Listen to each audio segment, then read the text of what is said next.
Nesta videoaula, levantaremos as questões relacionadas à comunicação no cotidiano de um designer e veremos como o ruído, em qualquer etapa do processo, pode encerrar um projeto promissor.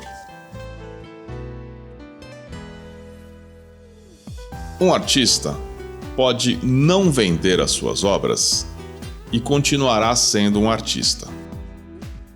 Um pintor, um poeta, um músico, um escultor, etc.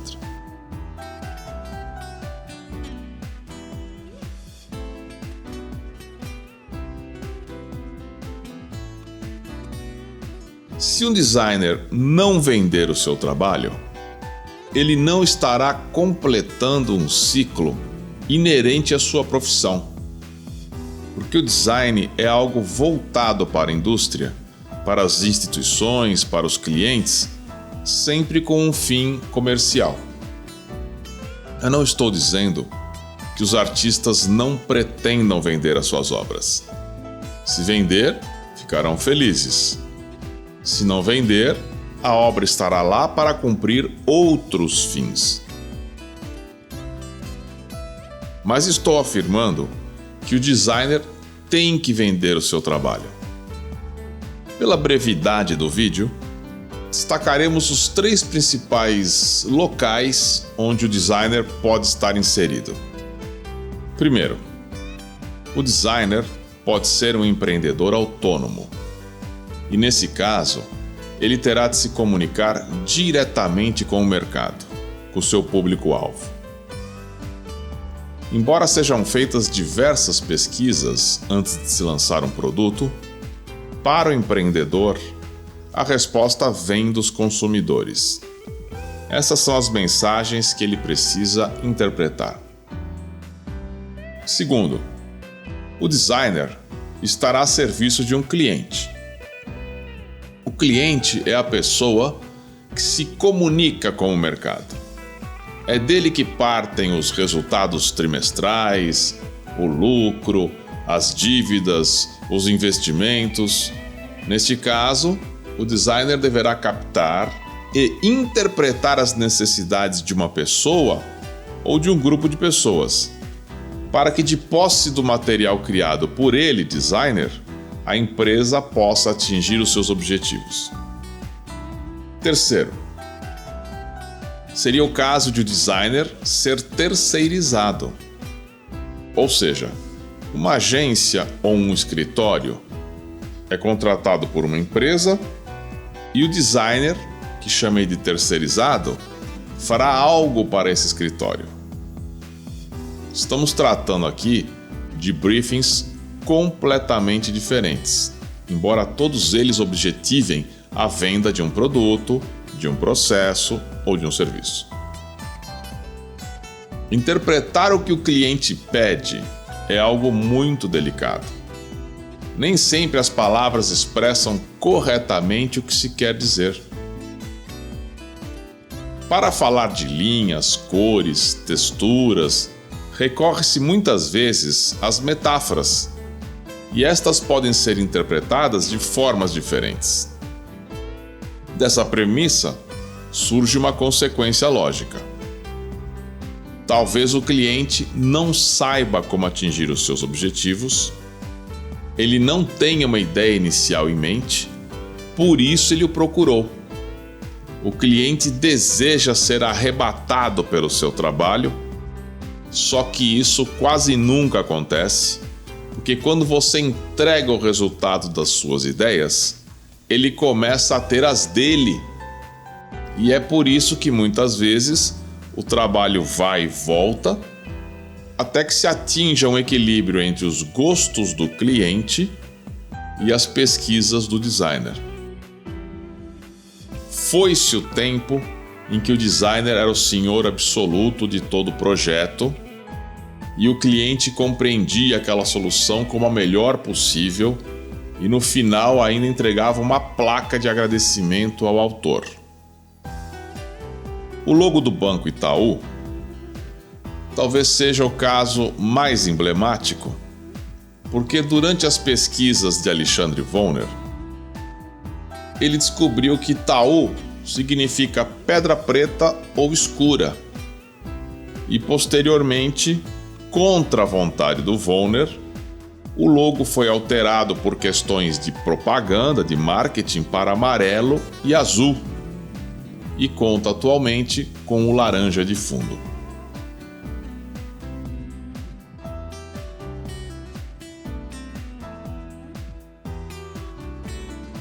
A venda passa por um processo emocional. Quando você é contratado para desenvolver um projeto, você está em um processo de venda. Entenda a venda da forma mais abrangente possível. Durante a reunião inicial, você tem que tentar captar o máximo de informações objetivas e subjetivas. As objetivas envolvem prazos, orçamentos, materiais, e as subjetivas têm a ver com o que se espera de você. O briefing deve se preocupar principalmente com as diretrizes traçadas pelo cliente, o que inclui uma série de limites que devem ser obedecidos para se evitar a sentença, mas não foi isso que eu pedi para você. Vamos dar um exemplo.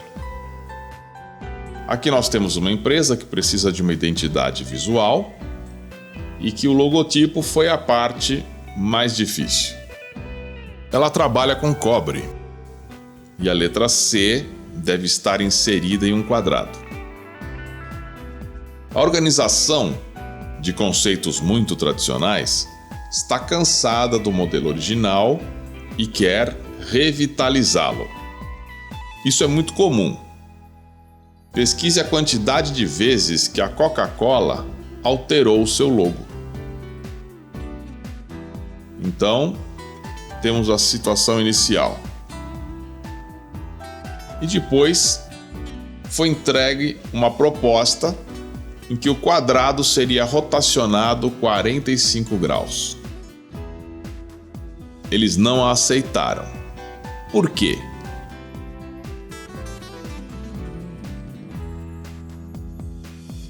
Embora pudesse se alegar que o quadrado foi apenas rotacionado, ele perdeu as características de ser um quadrado do ponto de vista da percepção. O quadrado é algo que passa uma ideia estática, de repouso, formado de verticais e horizontais, ângulos retos. E aquela imagem inclinada, embora teoricamente mantivesse muitas dessas características, não passava essa impressão.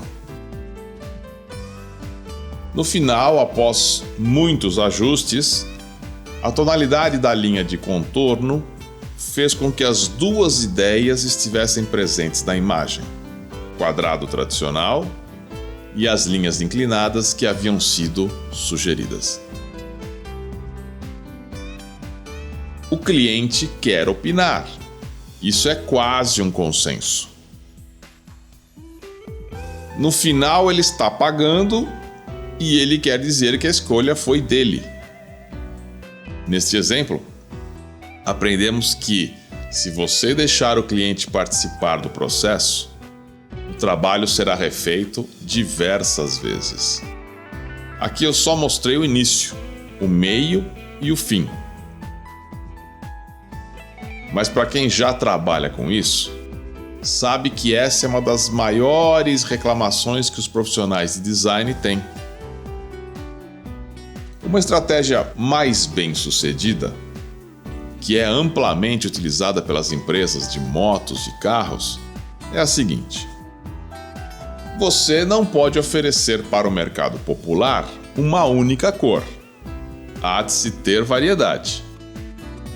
Mas pesquisas mostraram que, se a variedade for muito grande, o cliente não consegue se decidir. Desse modo, eles oferecem algumas cores e o cliente, na hora da compra, decide qual é a mais bonita, a mais adequada, e isso o deixa satisfeito. É claro que ele pode incluir alguns itens no automóvel, mas incluir itens é fácil. Difícil seria ter que apresentar um novo veículo. Isso acelera o processo, as empresas vendem e o cliente sai satisfeito com o produto por ter exercido o seu poder de escolha. Houve um perfeito diálogo entre todas as partes envolvidas. Para o design, não é diferente. Se você oferecer algumas poucas opções que sejam igualmente satisfatórias, ao ver os produtos na vitrine, apresentados da melhor forma possível, o cliente poderá escolher o que está mais de acordo com os seus anseios e, no máximo, sugerir algumas adaptações. Muitas vezes um tema com variações ou diversificada harmonia de cores pode ser o suficiente para que o diálogo ocorra.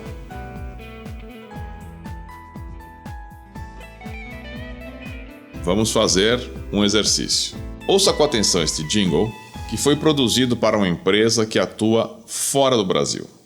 Se você é do Brasil ou lá esteve, sabe que o povo é hospitaleiro. Um sabor que varia o ano inteiro, na magia do tempero.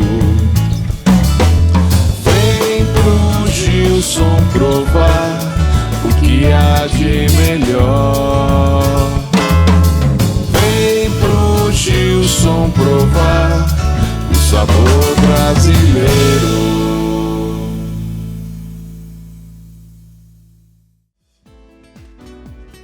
O trabalho não foi aceito. Você conseguiria citar alguns motivos?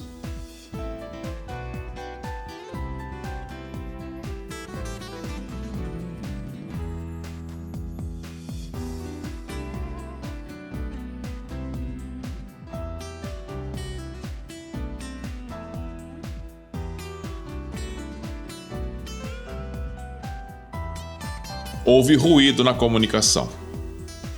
Em qual dos diálogos você identificaria esse ruído?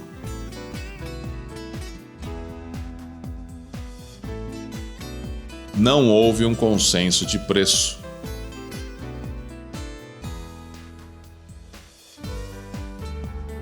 Contratante e contratado não conseguiram chegar a um consenso de preço. De qualquer forma, enquanto terceirizado, eu nunca fui ao Gilson, mas a comida deve ser maravilhosa, de acordo com a letra do jingle que eu escrevi. Você pode brincar para se comunicar. O que você não pode é achar que comunicação é brincadeira. Vamos agora para o último exercício antes do recreio.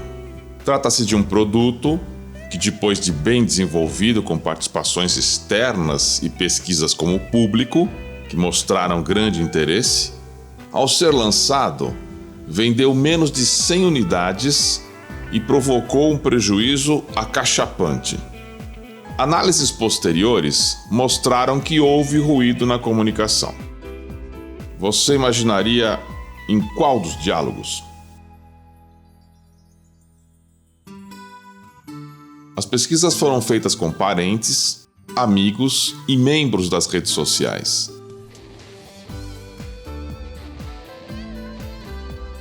O ruído foi com o público, que efetivamente não foi consultado. Amigos, parentes e conhecidos dizem palavras brandas, incentivam, mas dificilmente dizem a verdade nua e crua, aquela que só um inimigo costuma dizer.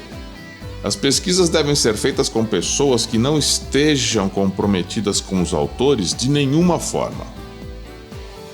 Espero que tenham gostado e que não tenha havido ruído na nossa comunicação. Depois será encomendada uma pesquisa.